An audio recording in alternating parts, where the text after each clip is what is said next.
Bien, compañeros, compañeras, a todos los que nos acompañan en este espacio de Intramunicipio de Yumbo Podcast, STMY Podcast. Tenemos un invitado muy especial el día de hoy, es el compañero Edinson Barrera Cardona, que es un compañero dirigente sindical con 20 años de experiencia de Sintra y Tabaco, vende su fuerza de trabajo para la Philip Morris, es asesor en negociación colectiva y también es abogado. Entonces, quiero dar la bienvenida al compañero Edinson Barrera Cardona, no sin antes invitarlos, compañeros, a que le den clic a la campanita para que les lleguen las notificaciones cuando salgan nuevos videos de este tipo, con este contenido sindical y social que pretendemos compartir con ustedes a través de este canal de Intramunicipio de Yumbo Podcast. Bien, Edinson, ¿cómo estás, hermano? Buenas tardes, buenos días, buenas noches para toda la amable audiencia de este programa. Agradeciéndole a Intramunicipio, a James por haberme invitado. Un espacio muy importante, quisiera pues resaltar un trabajo arduo y que es necesario para, digamos, entrar en disputa en estos escenarios de comunicación. Entonces me parece que es de resaltar, invitarlos a que le den clic a la campanita, a suscribirse, a estar muy pendientes de estos espacios de una voz alternativa frente a la información, y creo que es un papel muy importante que ustedes vienen cumpliendo, y ni más faltaba agradecerles a ustedes por la invitación, y que aquí vamos a analizar y vamos a tener pues como algunas opiniones frente a la situación que vamos a plantear. Bien, precisamente, Edison y amable audiencia, tenemos un programa que hicimos que justamente se llama La Verdad en Disputa, los medios alternativos, que está aquí en el canal de YouTube de Intramunicipio, que lo pueden ver si así desean. El día de hoy, pues, vamos a hablar de un tema que, pues, a nosotros nos parece muy interesante, que está en boga, que es la relación norte-sur, la relación global norte-sur, pero también la incidencia que esta relación norte-sur, que seguramente Edinson nos va a explicar en el transcurso de esta entrevista el día de hoy, el fenómeno migratorio mundial, respecto a lo cual, pues hace unos años yo tenía la oportunidad de ver un documento de la OIT, eso fue en el 2021, donde ya se planteaba el fenómeno migratorio que está ocurriendo el día de hoy, pero para eso tenemos pues a nuestro compañero dirigente Edinson Barrera. Entonces, dicho lo anterior, Edinson, ¿qué podríamos, a manera de introducción, qué podríamos plantear frente a la relación global norte-sur? Sí, a ver, yo pienso que había que analizar como varios puntos, varias aristas.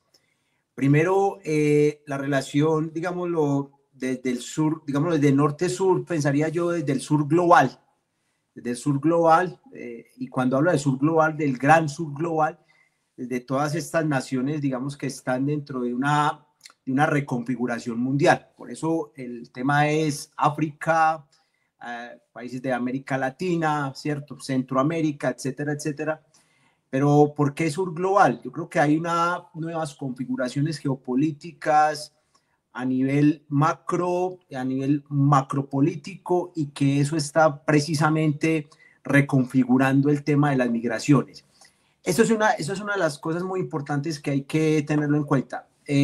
Los ejes ahorita centrales dentro de la geopolítica y la política mundial dan para precisamente generar como el sur global. Y cuando hablo del sur global, quiero hacer mucha referencia, y esto es muy importante, desde el sur global, desde esa nueva determinación que se está generando desde, digamos, por decirlo así, desde esos marcos de tendencias hegemónicas que vienen en declive, pero que en este momento no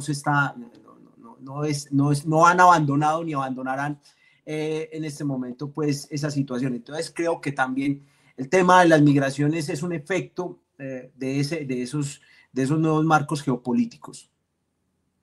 Me haces caer en cuenta en lo que acabas de plantear, que el declive, ¿no? de esos fenómenos globales, sobre todo del norte, ya que estamos hablando de esta relación, y lo que acaba recién de suceder con Estados Unidos, que empiezan a mirar hacia adentro, a cerrar fronteras, y eso va a cambiar la geopolítica global y va a cambiar la relación migratoria, y obviamente también implica unos cambios en todo el mundo, porque como decía alguien por ahí, cuando Estados Unidos estornuda, al mundo le da gripa. ¿Qué tienes como para decir a ese respecto, Edinson? Sí, mira, hay unas situaciones. Frente al tema de las migraciones, es muy particular porque esto tiene como varias tendencias. A ver, para ubicarnos.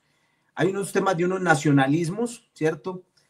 Frente a esos temas de esos nacionalismos, hay unas vertientes, digamos, con características fascistas, ¿cierto? Porque digamos que muchas veces se ha utilizado el término fascismo como bajo el mismo arquetipo de la Segunda Guerra Mundial. Creo que hay que tener en cuenta hay unas características fascistas, ¿cierto?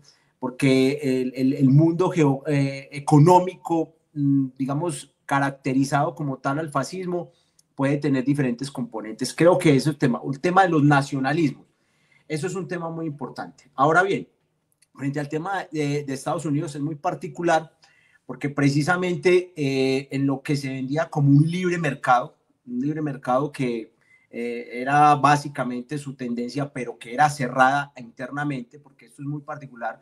Todos estos temas de relaciones de impuestos y eso es para afuera, pero internamente se maneja de otra manera.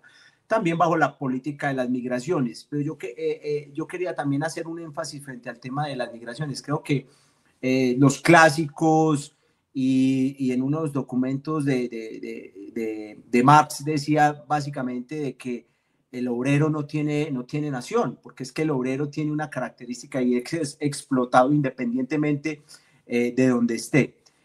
Frente al tema de Estados Unidos y los contrapesos hegemónicos, es importante tener en cuenta de que esa reorganización que se está viviendo y que básicamente por eso es lo que conlleva al triunfo de Donald Trump, un triunfo que básicamente era de esperarse, en tanto lo que se conoce como el Estado profundo, que nada más no es nada más allá que las corporaciones, no solo militares, sino las grandes corporaciones, y aquí voy a nada más hablar un fondo de inversiones como BlackRock, básicamente le da la bendición a él para llegar a la presidencia de Estados Unidos, porque necesitan generar unas situaciones frente a la tasa de ganancia. Ahí es donde entra básicamente todo el esquema de vamos a cerrar fronteras, un tema de los nacionalismos, el tema de las migraciones y cómo es la reversión a eso de fuera el migrante, y donde la caracterización, por eso habla de la caracterización del fascismo,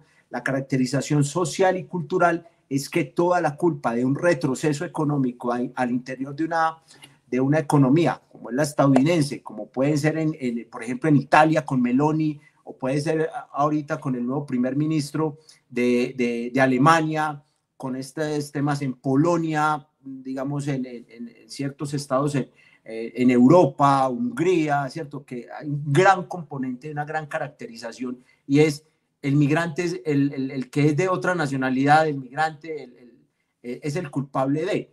Ahora bien, hay un término que para cerrar aquí es muy importante tener en cuenta. Una cosa es xenofobia, ¿cierto? Que es la aberración al otro, al diferente, pero que básicamente se distingue es porque es una aporofobia, es decir, la fobia al pobre. Y esto, mira que tiene mucho que decir porque ahorita Donald Trump sale diciendo, venga, los que quieran estar acá, pues sencillo, les vamos a dar una especie de nacionalidad, pero tienes que pagar por ella y su costo es de $5 millones. Entonces, el problema no es el otro, el problema es que el otro tenga una caracterización básicamente económica y que le pueda brindar un espacio dentro de una sociedad, digamos en ese momento la norteamericana. Bueno, pero para aquellas personas que de pronto entraron y pensaron quizá que estamos hablando de un poco en chino o quizá estamos hablando de algo un tanto extraño, sería bueno explicar qué es el norte y qué es el sur, Edison, para que ellos entiendan y de lo que estamos hablando, esa relación norte-sur. Claro. A ver, entendemos como el sur global, todas aquellas naciones que básicamente, digamos, podríamos decir como dentro de los países no alineados, por decirlo así, ¿cierto? Ese sur global, digamos, esos países de, no solo por eso el sur entendido, no entendido como Latinoamérica, la parte del sur, sino un sur totalmente global, donde están aquellos países, y por eso yo decía al principio, el tema de África, muy importante tenerlo en cuenta, y mira que es muy bueno que digamos, los que nos están viendo, lo que nos están escuchando, es rastrear lo que sucede en África, lo que sucede en estas repúblicas del Sahel, donde se están básicamente desprendiendo de su colonia francesa.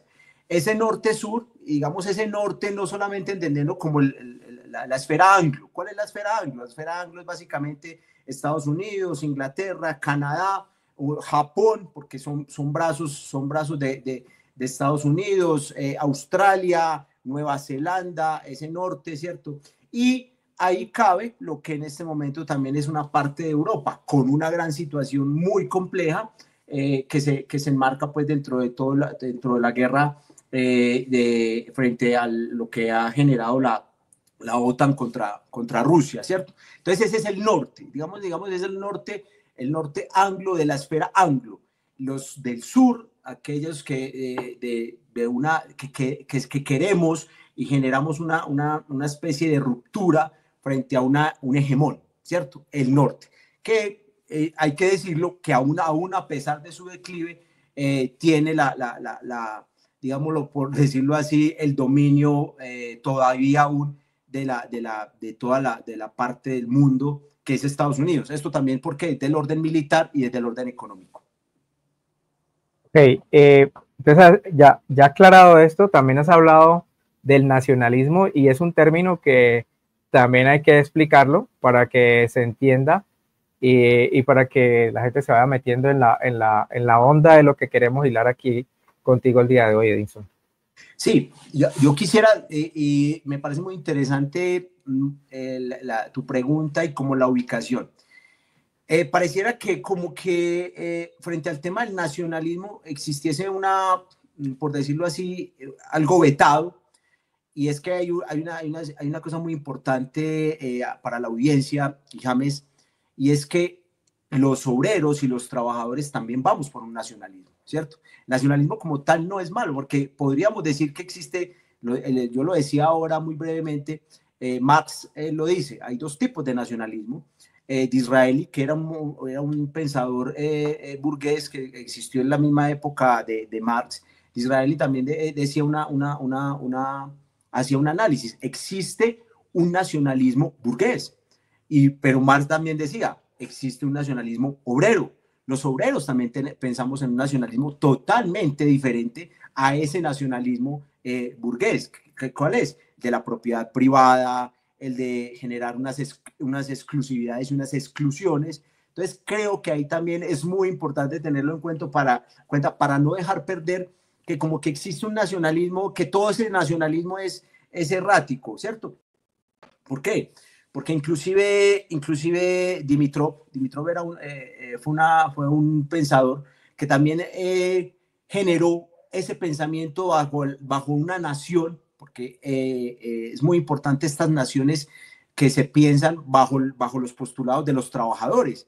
Entonces, por eso es muy importante. Ahora bien, cuando existe ese nacionalismo, que es prácticamente el de la raza pura, retomémoslo como lo decía en la Segunda Guerra Mundial, el nazismo alemán, ¿cierto? Ese nazismo alemán que inclusive se llegó a llamar nacionalsocialismo, ¿cierto?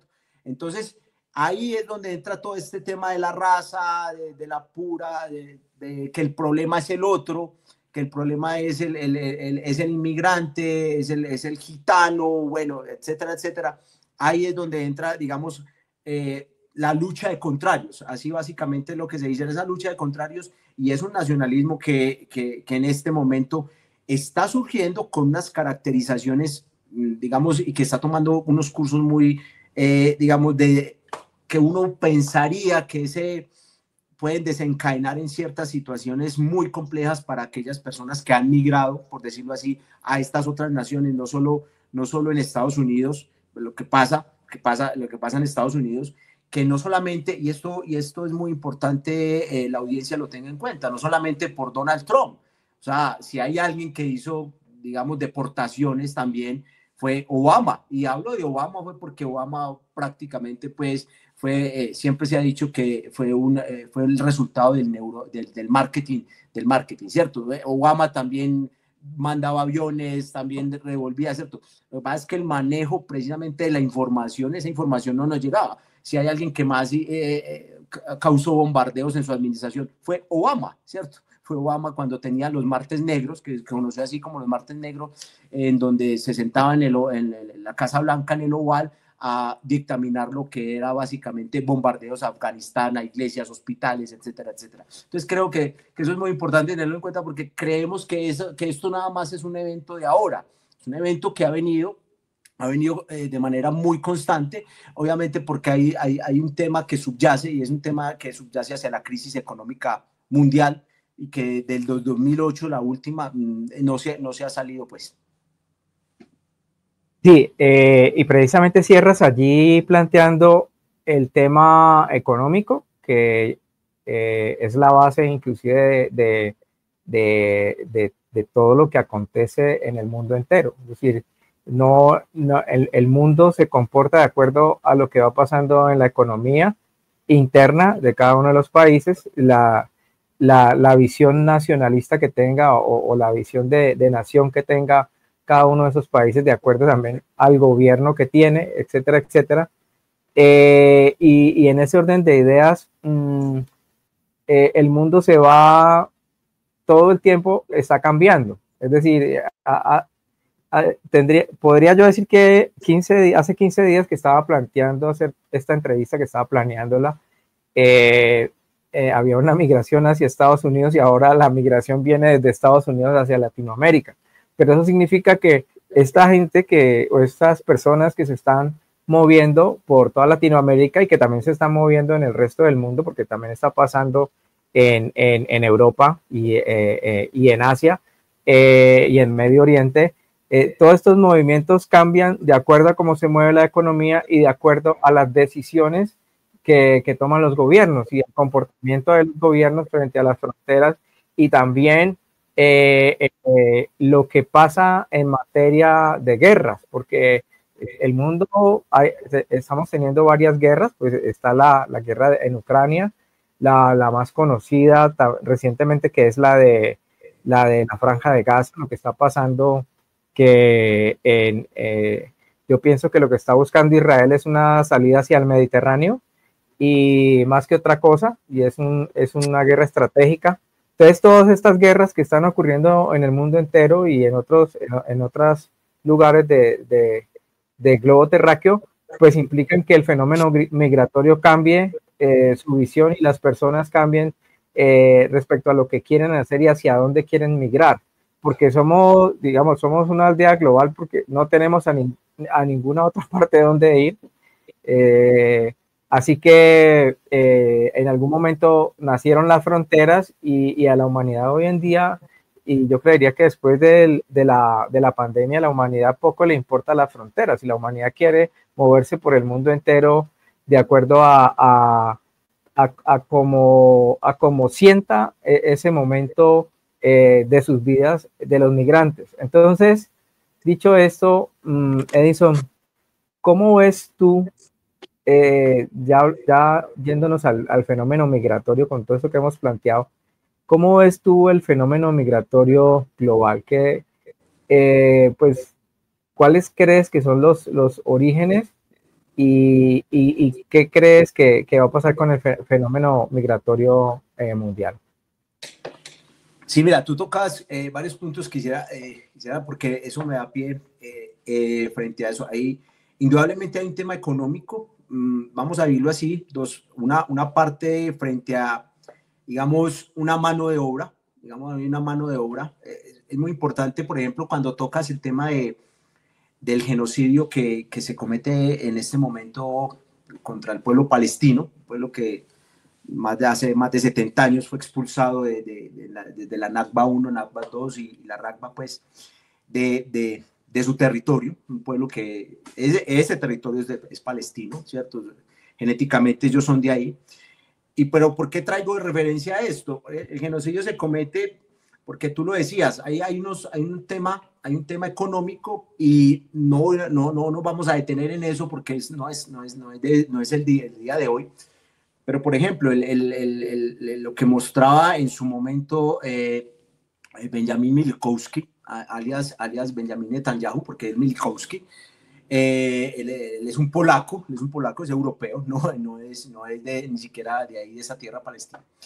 Él mostraba en muchos de los, si lo puede revisar la audiencia, él mostraba en las intervenciones que hacía en la ONU, mostraba un mapa y mostraba el mapa del canal Ben Gurión, ¿cierto? El canal Ben Gurión es un canal que básicamente en donde él decía cuál era el objetivo de arrasar con ese pueblo. Entonces, es que te perdí, creí que estaba, bueno, te había perdido. Bueno, entonces, él mostraba en ese canal, entonces ahí hay un interés económico, geoestratégico y geopolítico, ¿cierto? Entonces, por eso el tema de lo que sucede con Palestina no era una situación, digamos, que surgió por el 7 de octubre, surgió por otras situaciones, pero no lo vamos a ver. Entonces, primer elemento económico. Por ejemplo, segundo elemento también económico, que ahorita me detendré en los otros. Por ejemplo, lo que ahorita llega Donald Trump a decir que es que Palestina, toda la franja de Gaza se va a convertir en un resort. Ahí está un tema económico. O sea, vamos a sacar a los palestinos, nos lo tienen que recibir el príncipe de Jordania, que ahorita entonces cuando viajó, prácticamente le dijeron que no. Al Sisi también le dijo Trump que le tenía que recibir los palestinos, tampoco le dijo que no. Esto tiene un componente porque dicen que no se van a meter en esa situación. Entonces, ¿cuáles son los temas económicos? O sea, volver una franja de Gaza de un pueblo que era de ahí, de una nación que era de ahí, volverlo un resort donde van a haber grandes inversiones, ¿cierto? Entonces ahí está muy bien encajado el tema el tema económico y de esos intereses que hay ahí. Entonces, ¿hacia dónde se va? ¿Hacia dónde se va en este momento? Se va básicamente a que el tema de las expulsiones de aquellos que están ahí digamos, del diferente, del que no pertenece ahí, se van a generar aún con mayor, digamos, exacerbamiento. ¿Por qué? Porque el capital necesita recuperar, y esto es donde básicamente se está generando, bueno, estas naciones van a empezar a cerrarse porque sus mismos pueblos le están diciendo, vea, usted está utilizando esta situación de los migrantes para tener una mano de obra más barata, ¿cierto? Más barata. Y por eso el mismo Donald Trump ha dicho, señores Apple, todas las industrias que vengan con un componente muy importante. Les dice a las industrias, vuelvan a Estados Unidos, yo les cobro menos impuestos, pero la mano de obra sigue siendo barata. ¿Por qué? Porque una característica muy importante, y es que Estados Unidos creo que es una de las únicas, no, hay dos o tres, pero hago referencia a Estados Unidos por su caracterización, pues, y importancia que se le da en el mundo geoeconómico, económico y político. Allá no hay convenios firmados de la OIT. Eso es una cosa muy particular. Allá no hay convenios firmados de la OIT. Lo poco que se ha conseguido de los derechos laborales y convencionales han sido por sindicatos fuertes, ¿cierto? Las últimas huelgas en Amazon, algunas en Pepsi, que conozco, pues, compañeros de lucha que estuvieron liderando estas huelgas con una particularidad, con una gran población migrante. Mira que hay una situación muy particular. Chicago, el último dato que estuve leyendo, casi se puede decir que en Chicago casi el 75% en Chicago se habla más español que inglés, en Chicago, y no siquiera estamos hablando en Miami, y se habla inglés, y se habla español, perdón, es porque hay un gran componente mexicano, ¿cierto? En Chicago, estamos hablando de Chicago. Y con otra, como para ir terminando esto, hay un dato muy importante. Donald Trump es hijo de inmigrantes, ¿cierto? Y que son escoceses, sus padres eran escoceses, creo que su padre era escocés y su madre era alemana, ¿cierto? Entonces es muy particular esa situación, pero básicamente siempre hay un tema económico, ahí subyace un tema económico, un tema de lo que se conoce pues como esa tasa de ganancia que se requiere subirla porque está estancada a nivel, si los miramos, cualquiera miramos las tasas de crecimiento de Alemania, de Europa, son casi que negativos. Sigue sorprendiendo pues China, pues, obviamente por una reorganización que tienen ellos diferente total frente a su economía, con tasas de crecimiento altas, obviamente el tema tecnológico, mano de obra especializada, etcétera, etcétera, pero creo que es muy importante lo que tú tocas de cómo ese capitalismo va recogiendo otras formas de acumulación, y por eso traigo el tema del canal Ben Gurión, que pasa ahí y hacerle contrapeso a lo que se conoce como la nueva ruta de la seda, que se impulsaba a China a través de los BRICS, y que obviamente también el resort que dice Donald Trump va a convertir a la Franja de Gaza.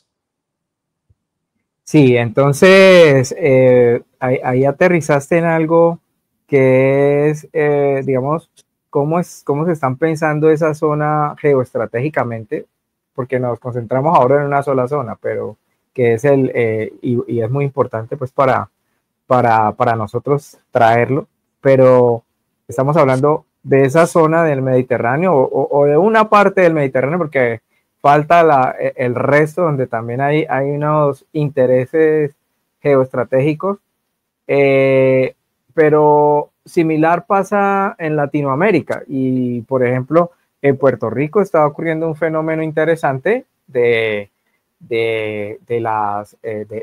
pueblo que está entendiendo que haber sido anexado a los Estados Unidos ha sido un error y hay unas contradicciones internas del pueblo puertorriqueño que se han exteriorizado inclusive y que se han conocido pues durante los últimos años, pero sobre todo en el último tiempo ahí hay un elemento.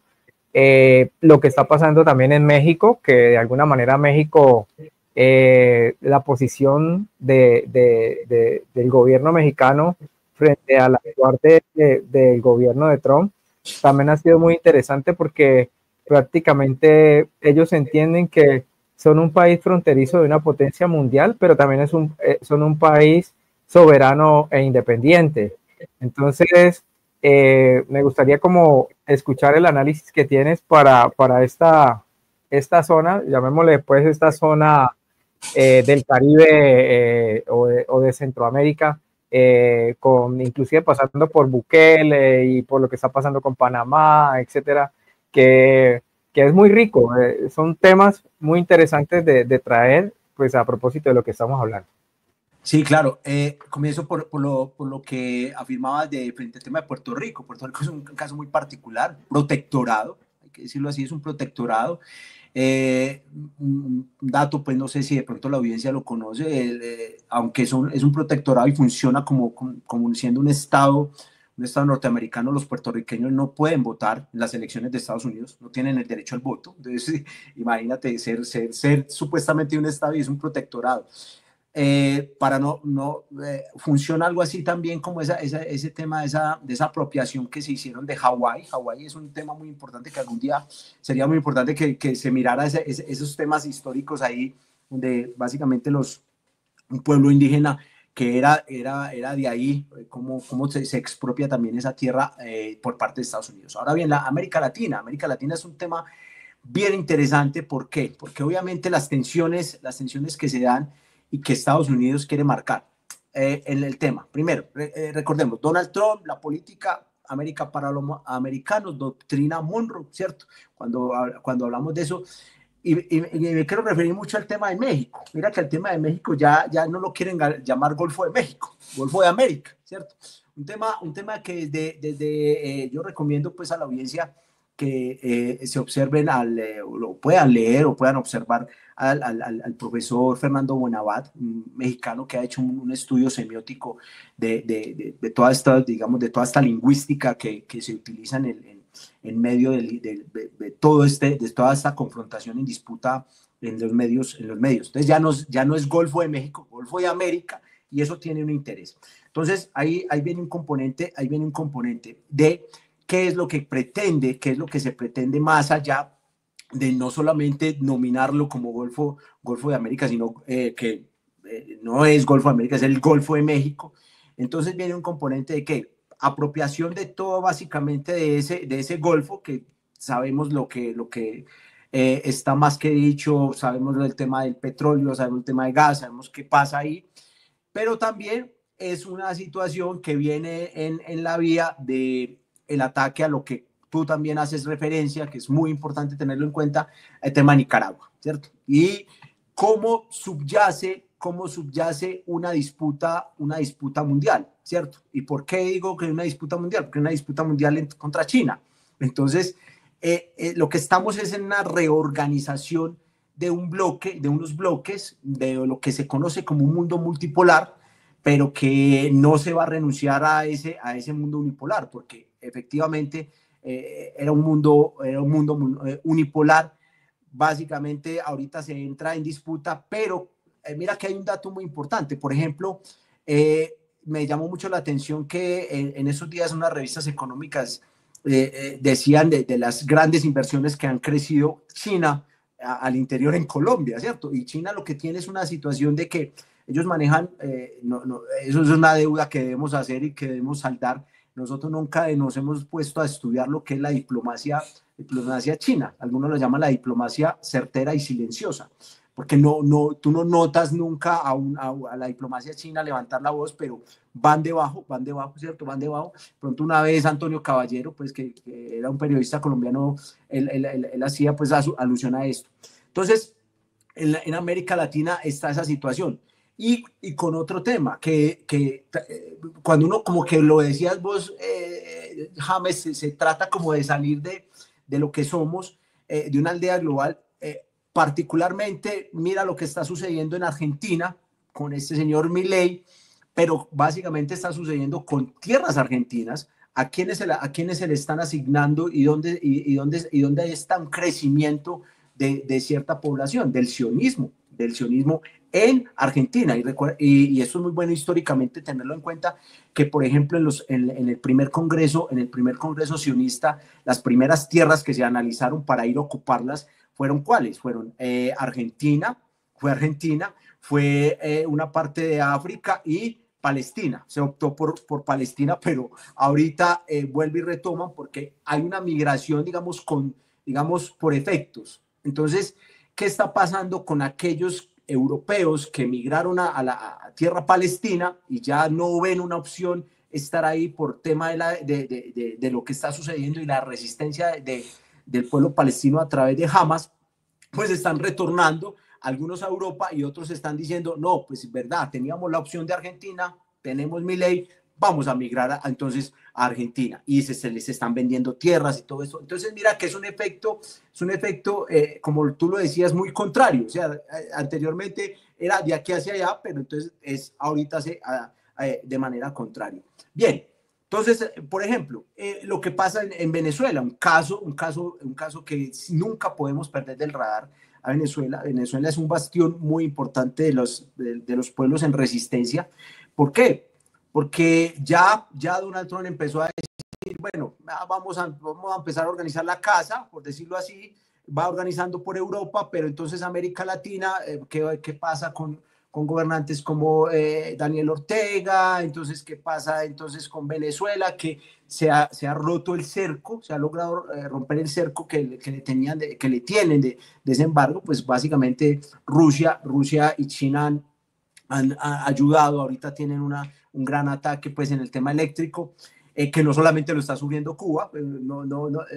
Por ejemplo, no sé si está en este momento, nuestra audiencia sepa que Chile en ese momento sufrió una debacle en tema energético, ¿cierto? Estuvo casi 3 días sin energía, y eso que no está embargada. ¿Qué diremos de nuestra hermana República Cuba, que está embargada? Entonces, creo que todo eso son unos procesos reorganizativos, estructurales, económicos y hegemónicos que obviamente, que imperio como imperio, porque es así, o sea, Estados Unidos es un imperio, ¿cierto? Un imperio que tiene aún un poder económico muy grande a través de su moneda, del dólar, la máquina de hacer dinero, un tema militar, ¿cierto? Ahorita necesita básicamente poner un alto en el camino frente al tema de esa guerra que los estaba desangrando económicamente y que no podían sostener, porque verdaderamente digamos, la potencia a confrontar no es ni siquiera Rusia, es China, ¿cierto?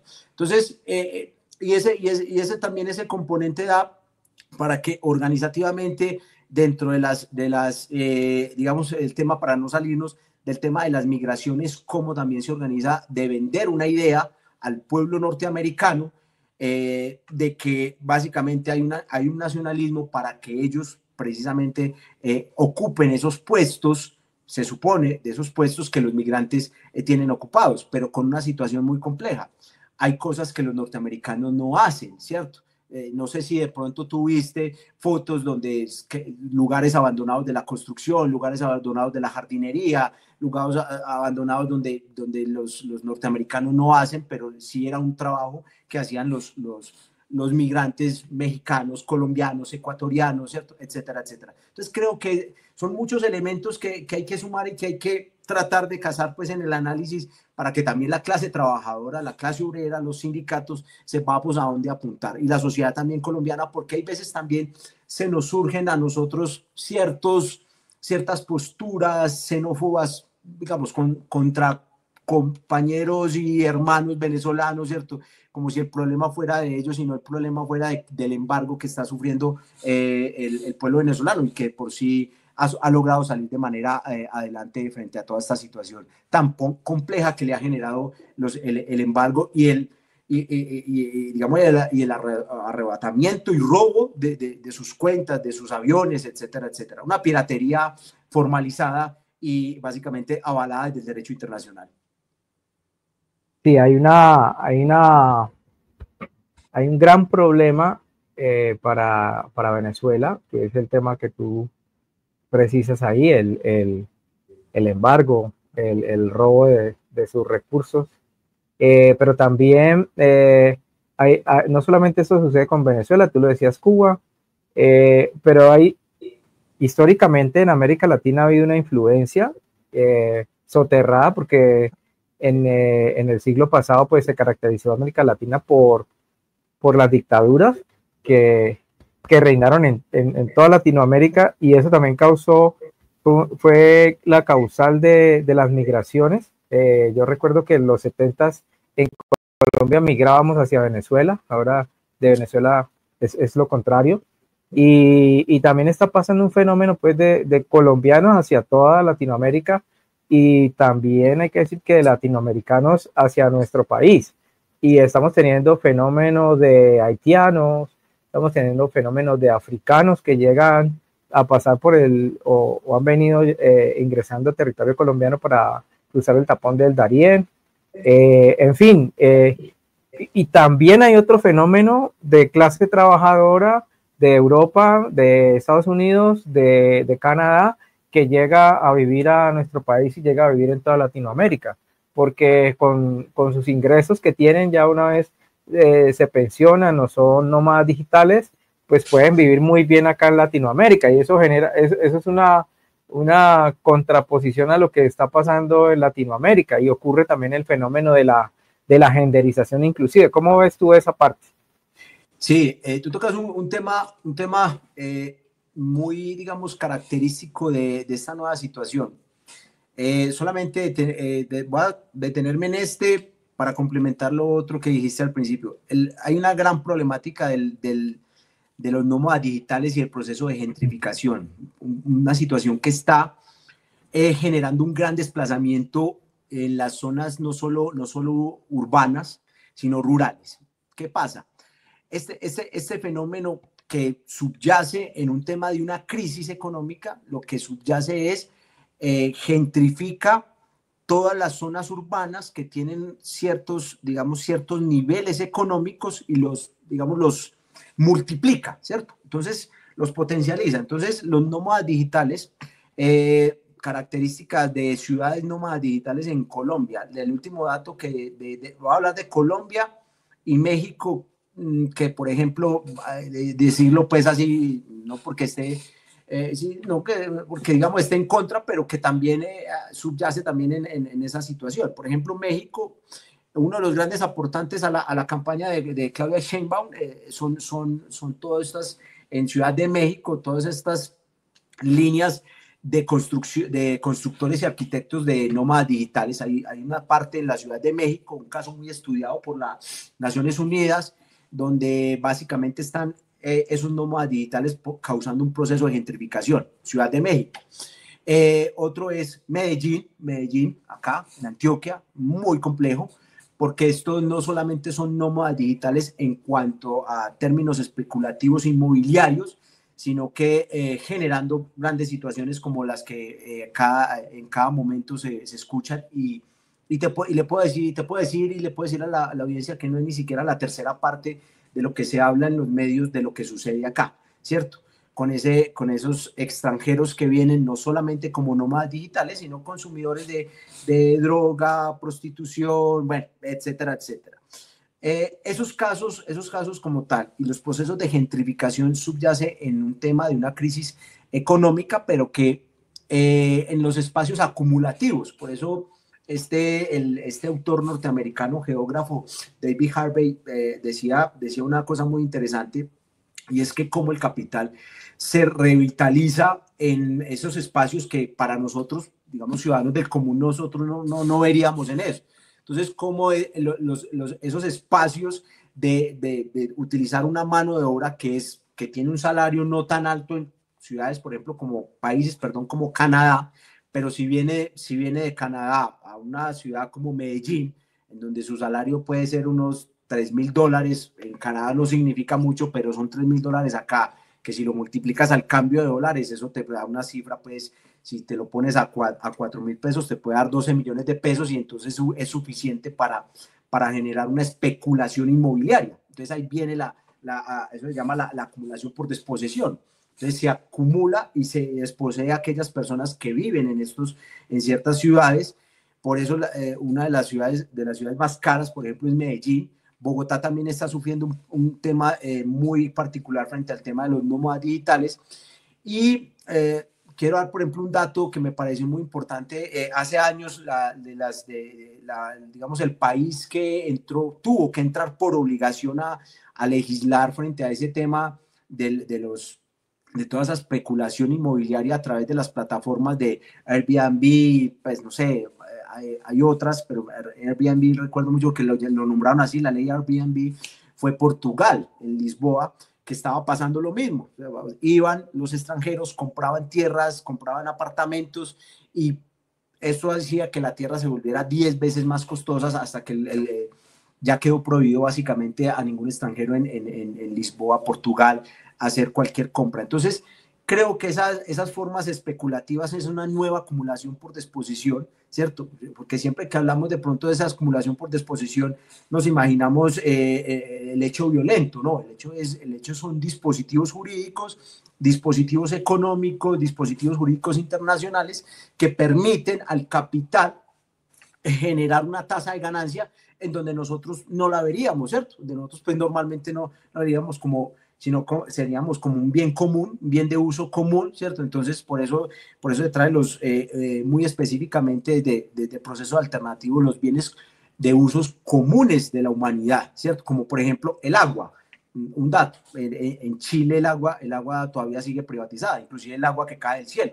O sea la lluvia, si te ve a alguien recogiendo agua de que te cae, te pueden dar una multa. Entonces mira hasta dónde pues esa expropiación y esas formas acumulativas pueden llegar.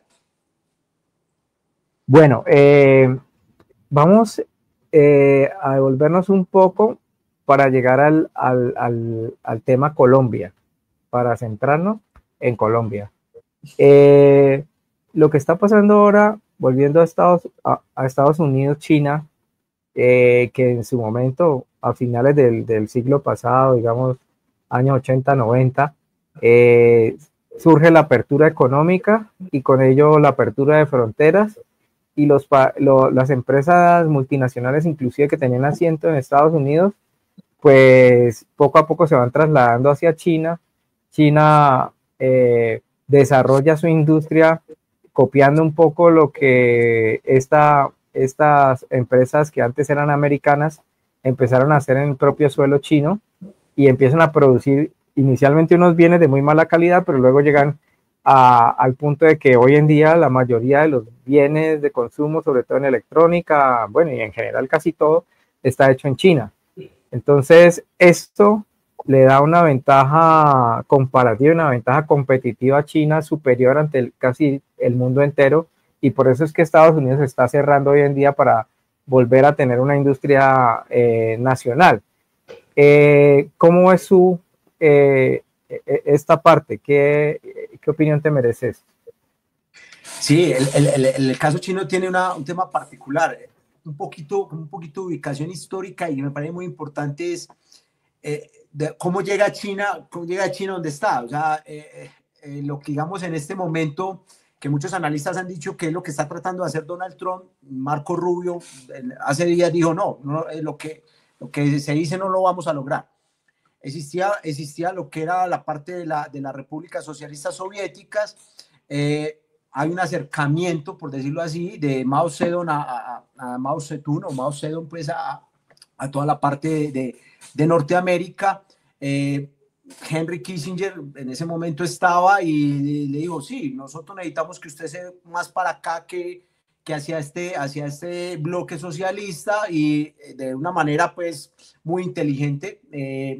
Mao le dice, sí, pero hagamos una cosa, usted me tiene que enseñar a mí yo cómo hago esta industria, enséñeme lo que es transferencia tecnológica. Digo, no hay problema, pero se pegaron un tiro en el pie, ¿cierto? Porque por decirlo así, ahí es donde comienza, sentar las bases. Ya después de Mao viene, creo que Deng Xiaoping, y ya entonces en los primeros plenos, en los primeros congresos del Partido Comunista Chino, ya entonces se empieza a focalizar y se da un crecimiento exponencial, una mano de obra medianamente cualificada, pero entonces ya viene todo ese auge tecnológico, todo, y ahí es cuando ya empieza a marcarse una gran diferencia de China con respecto a Estados Unidos. Y estoy pues aquí tratando de comprimir mucha historia porque ahí había mucho que decir, y ahí efectivamente es donde vienen las empresas, se trasladan a China, de Estados Unidos a China, quedan ciudades completamente abandonadas. El caso, hay un artículo, debe estar en la red, el caso de Detroit. El caso de Detroit es muy importante, es un caso emblemático. Para los que les gusta el cine, pues así sea de Hollywood, esa película Robocop, muestran a Detroit, y en uno de los análisis que hacen de la economía, en el Le Monde Diplomatique, dice, hay unas fotos muy particulares de cómo esas industrias quedan abandonadas, pero se trasladan a China, donde hay una transferencia tecnológica, y básicamente todas estas empresas generan lo que es transferencia tecnológica. Ya comienzan no solamente, y la transferencia tecnológica se va tanto así como en el desarrollo de personas que viajan a Estados Unidos, a Inglaterra y a otras partes del mundo, a las universidades. Entonces lo que empiezan es esto, y lo que había en el fondo pues era una intencionalidad de China volverse potencia. No es para detenernos, pero si hay una curiosidad de parte digamos, de la audiencia, que sería muy interesante, por ejemplo, ver las conclusiones del último congreso del Partido Comunista Chino. Es muy interesante porque ahí marcan una ruta muy interesante a nivel no solo económico, sino político y militar. Y lo de militar, por ejemplo, lo complementan mucho con el encuentro de lo que es los bloques BRICS, del bloque BRICS en Kazán. En Kazán lo hacen, y hay una cosa muy interesante porque dicen de manera muy particular, requerimos un ejército para defendernos. ¿Y esto por qué? ¿Por qué lo digo yo? Tarde o temprano las guerras comerciales, esto es el ABC, tarde o temprano las guerras comerciales terminan en guerras militares, en guerras militares. O sea, es indefectible. Genofonte, también el historiador griego, lo decía, y esto ha sido así siempre. Las guerras económicas comerciales van a terminar en guerras comerciales. Estados Unidos sabe que hay una situación ahí pendiente, pero que básicamente en este momento económicamente le es muy difícil mantener una guerra en Ucrania y abrir una guerra bien fuerte con un componente de un país que ahorita está tecnológicamente a la vanguardia. Digamos que, por ejemplo, ahorita en tierras raras, lo que ahorita está hablando mucho en tierras raras, pero hay un dato importante: las tierras raras en este momento que tiene Ucrania no son tan determinantes, en la que sí tiene acceso a tierras raras China, que son básicamente las que se requieren para los chips y toda esta parte militar. Entonces creo que ese tema es bien interesante. ¿Por qué? Porque básicamente lo que va a marcar dentro de unos años, 10, 15 años hacia acá, hacia adelante, la nueva reconfiguración. Y bueno, y creo que es ahí donde los pueblos tenemos que empezar a mirar, bueno, hacia dónde, a qué vamos a apuntar, porque el dominio no va a estar en Estados Unidos. No es que mañana ni vaya a caer, pero no va a estar ahí. Entonces creo que también es bien interesante ese tema de que no nos vamos a perder en un análisis y que terminemos nosotros defendiendo pues al imperialismo norteamericano. Ahí planteas al final algo sobre los pueblos, que entre otras, referente a lo que pasó con Nicaragua, pues, y la disputa que había con San Andrés, la Corte Internacional determinó que hay un derecho de los pueblos, y los pueblos no se entienden desde las fronteras, porque van más allá de eso. Y nosotros los colombianos, por ejemplo, tenemos como pueblo, nos integramos con Venezuela y nos integramos hacia el sur, y viceversa, ellos se integran con nosotros, y entonces inclusive yo creería que esa integración llega hasta México, porque no es tanto por lo que haya en común culturalmente, sino es porque somos un solo pueblo, tenemos una misma lengua y tenemos unas costumbres que son, podríamos decir, afines, y eso nos hace que si nosotros nos miráramos como pueblo y nos desarrolláramos a partir de ahí, como región, inclusive como lo planteaba el mismo Hugo Chávez en su momento, cuando se hablaba del ALBA.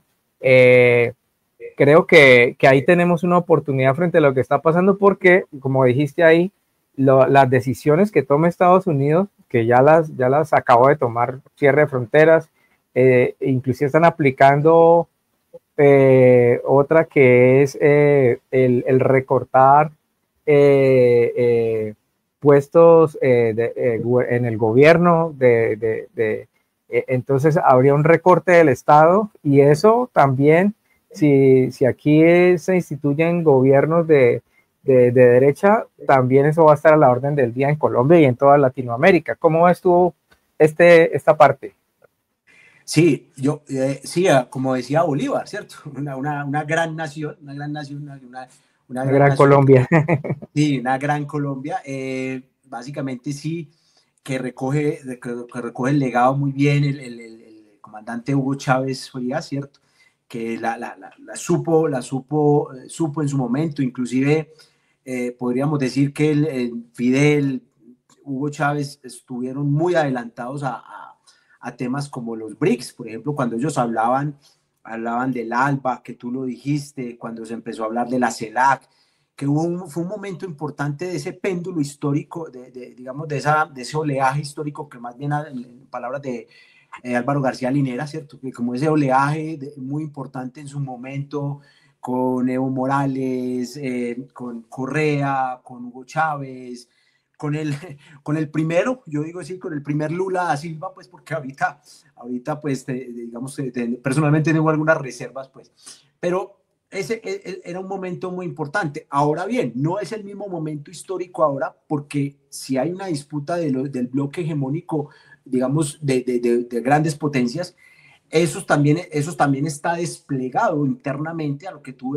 digamos, decías, es desplegado internamente dentro de los países, ¿cierto? Y por eso ahorita cuando hablabas de situaciones, por ejemplo, como Bukele, ¿cierto? Bukele, un tipo con unas caracterizaciones fascistoides, o sea, un tipo que básicamente bajo esos populismos de derecha, porque es un populismo de derecha donde dice, no, es que aquí el problema es la seguridad y bajo otros discursos, pero la represión, o sea, yo creo que inclusive un programa muy interesante sería la represión al movimiento sindical, al movimiento social que ha hecho Bukele, ¿cierto? Porque siempre nosotros lo sufrimos, o sea, sufrimos cuando en todo ese tema de seguridad democrática, no, es que es contra la insurgencia, no era contra la insurgencia, era contra aquellos que teníamos una voz disidente, ¿cierto? Entonces esa disputa también está dentro de los países en América Latina. Por eso no se ha abandonado, pues ahorita nuevamente se nombra, Washington nombra otro presidente como el mundo, ¿cierto? Entonces siguen diciendo que es el presidente. Ahorita yo siempre he dicho que aquí el problema, digamos, el laboratorio está en ese momento con alguien a la cabeza, que es básicamente el presidente de Argentina, Milei. Milei es el laboratorio de lo que quiere Estados Unidos para América Latina, pero eh, cogió al tipo más estúpido, pues porque ahorita viene en un declive con esta gran estafa que se hizo pues de esta criptomoneda. Creo que hay una equivocación y eso va a revertir en cuentas de cobro, pues ahorita con todo el panorama electoral que se está moviendo ahorita en Colombia, ¿cierto?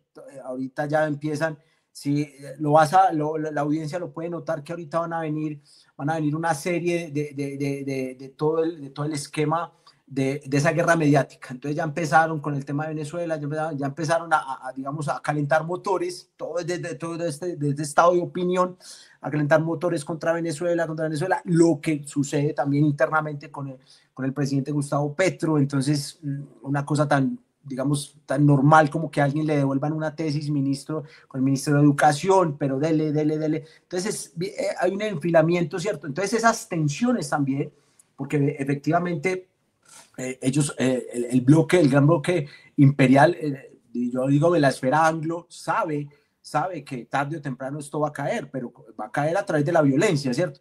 Entonces creo que esas situaciones están generando lo que, digamos, en Nicaragua también contra Daniel Ortega, que se dice y se desconoce, es que es más de lo que se desconoce que lo que se conoce al interior de Nicaragua, ¿cierto? Se desconoce mucho y es muy particular, no porque hayan redes sociales estamos mejor informados, estamos más desinformados, o mejor como decía de pronto el comandante Fidel Castro, ¿cierto? Ahí hay un tema, no es lo mismo mentir que estar desinformado, ¿cierto? Porque se pierde la capacidad de pensar, o sea, no tenemos esa capacidad de pensar, sino que siempre el tema de la psicología de medios está muy bien estudiado. Entonces creo que todas esas situaciones se van generando. Mira, por ejemplo, yo tocaba el tema de Brasil, es muy particular ahorita, digamos, los vaivenes que ha tenido Lula, los vaivenes que ha tenido, que no es el mismo Lula, parece ser que nos lo cambiaron estando en la cárcel, como que hubo un cambio ahí y digamos el obstáculo que ha sido para Venezuela para entrar a los BRICS, sus situaciones dubitativas frente a esto.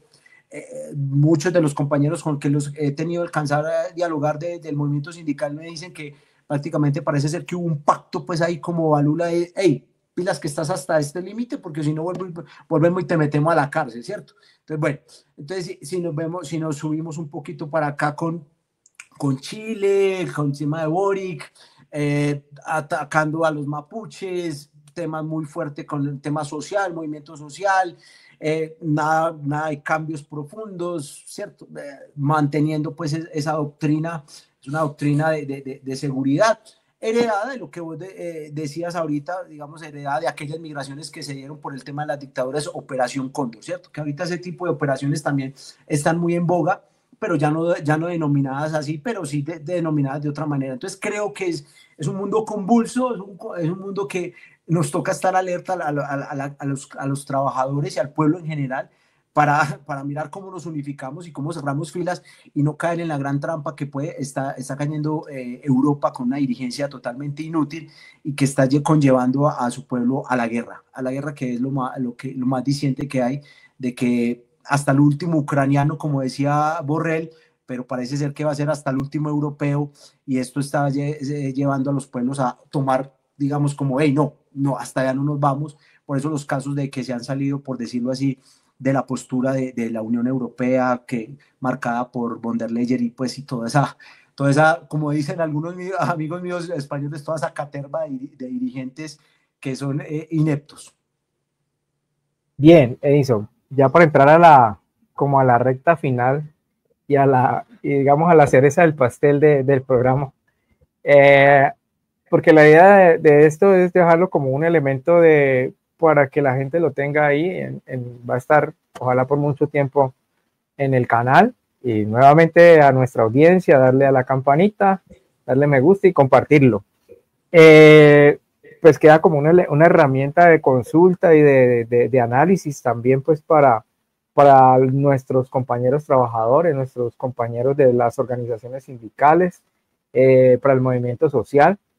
Entonces, entrando en esta recta final ya, entremos en el caso Colombia. Entonces, Colombia, ¿cómo está en ese escenario mundial de esa relación norte-sur y de ese fenómeno migratorio del cual, como decías hace un rato, pues por un lado lo hemos vivido porque tenemos familiares, amigos que por A o por B motivo han tenido que emigrar fuera del país, pero también lo vemos a diario por las carreteras de nuestro país y en nuestras ciudades, las personas que transcurren o caminan nuestras carreteras rumbo al norte o rumbo al sur, y el fenómeno de genderización. Entonces, ¿cómo estamos? Porque también es una responsabilidad de todos nosotros quienes nos ven y quienes nos verán en el futuro, es tener algún nivel de conciencia política, saber dónde estamos parados y qué es lo que pasa en el mundo para poder entender nuestro país. Entonces, en ese orden de ideas de cómo entender nuestro país, cómo deberíamos entender, de acuerdo a tu visión política, cómo deberíamos entender en la actualidad nuestro país en el marco de eso que hemos hablado el día de nuestro programa. Bueno, es indudable que hay un tema de marcación frente al tema de la política norteamericana, es cierto. Nosotros no tenemos aún pues como la capacidad, digamos, de salirnos de ese rumbo que puede trazar Estados Unidos, ¿cierto? Creo que seguimos muy dependientes de esa política. Ahora se profundiza un poco más, por eso lo terminaba con este periodo electoral, por eso todo este tema de reivindicar a Marco Rubio, de que es cubano, cuando no es cubano, él nació en Estados Unidos, etcétera, etcétera.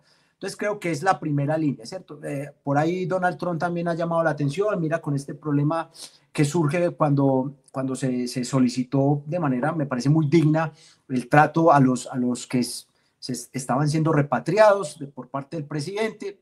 Ahí generó, entonces, bueno, toda esa situación más coyuntural o casuística, pero que en el fondo conlleva que básicamente Colombia todavía está dentro de una agenda norteamericana, ¿cierto? No pro-norteamericana y no norteamericana, donde Estados Unidos dice, voy a decirlo así en expresiones, en mi patio trasero, ¿cierto? Como para Europa, África ha sido su patio trasero, Estados Unidos considera que seguimos siendo su patio trasero, ¿cierto?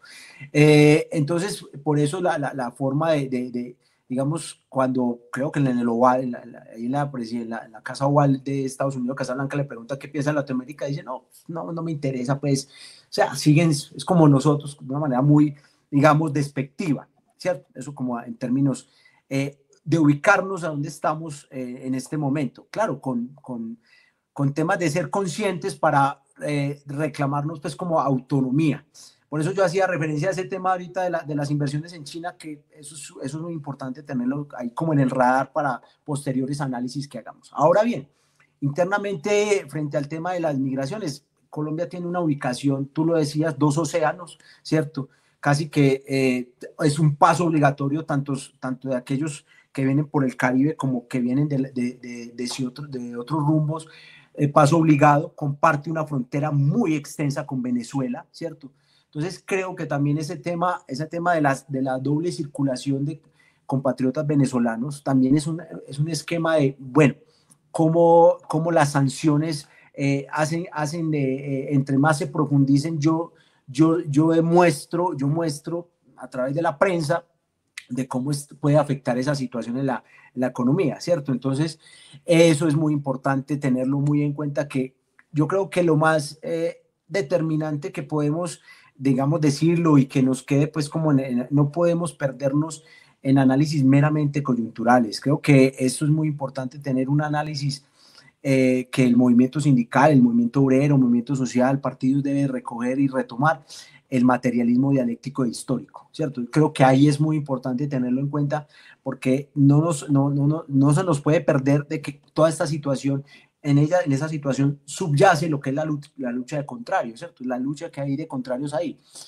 Por ejemplo, lo que se pretende de Venezuela es partir Venezuela, balcanizar Venezuela. Eso es una cosa que de pronto el movimiento sindical, el movimiento social no lo sabe, pero creo que también es un tema muy importante que algún día sería muy importante que lo tuviéramos en este programa. El objeto es repartir Venezuela. Por ahí hay documentos muy serios donde básicamente es repartir Venezuela para los Estados Unidos, inclusive repartir Venezuela para Colombia, ¿cierto? O sea, un pedazo de Venezuela para Colombia, otro pedazo para Venezuela, están geográficamente ubicados. Entonces creo que también ahí subyace una situación de cómo Colombia está importante ahí en ese tema. Está el tema militar, el tema de las bases militares, las que 7, 11 bases que están acá, algunas no tanto, que no se nombran, pero que siguen estando. Entonces creo que todo eso todo está conectado, y creo que lo más importante, y para terminar, y como decías tú, es cerrar, yo creo que la reflexión más importante es seguir analizando, seguir estudiando y retomar el materialismo histórico y dialéctico, que es el arma fundamental para nosotros hacer lecturas acertadas, porque cuando se hace una lectura acertada se tiene una decisión acertada y se tiene una estrategia acertada y una táctica acertada. Creo que eso es lo más importante, y estos medios que ustedes como Sintramunicipio están usando son determinantes para precisamente hacer ese tipo de lecturas. No, Edison, de todas maneras agradecerte mucho por estar acá con nosotros, invitarte a que si tienes para recomendarnos algún compañero del movimiento sindical para que esté aquí en nuestro programa del movimiento social, líderes sociales, para abordar los diversos temas que hay y que son de interés para el movimiento sindical y para el movimiento social. Quiero en nombre de Sintramunicipio agradecerte por estar el día de hoy aquí con nosotros. Agradecer a la amable audiencia por acompañarnos hasta este punto y hora. No olviden darle a la campanita, no olviden reenviar el video a sus compañeros de trabajo, a sus compañeros de la organización sindical.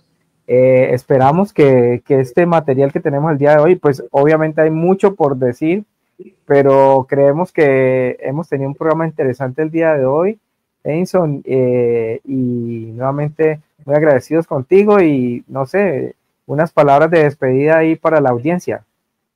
No, agradecerte a ti, James, a Sintramunicipio, agradecerle a la audiencia haberme invitado a compartir, a dialogar, que eso es un diálogo, digamos, a intercambiar esta serie de ideas, agradeciéndote pues nuevamente, y creo que es de resaltar este gran trabajo.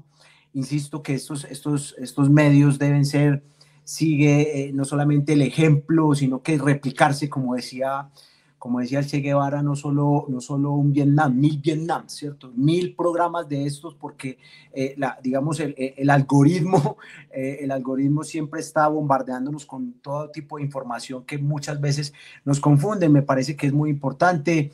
este espacio, agradecerte nuevamente y nada, repetir, suscríbanse, denle la campanita para que el algoritmo nos vaya generando espacio y que llegue a más gente, a mucha gente, además de los trabajadores, sus familias y otras personas. Nuevamente, muchas gracias, James. Bien, Edinson, hasta una próxima oportunidad y muchas gracias a todos por acompañarnos hasta este punto y hora. Hasta la próxima.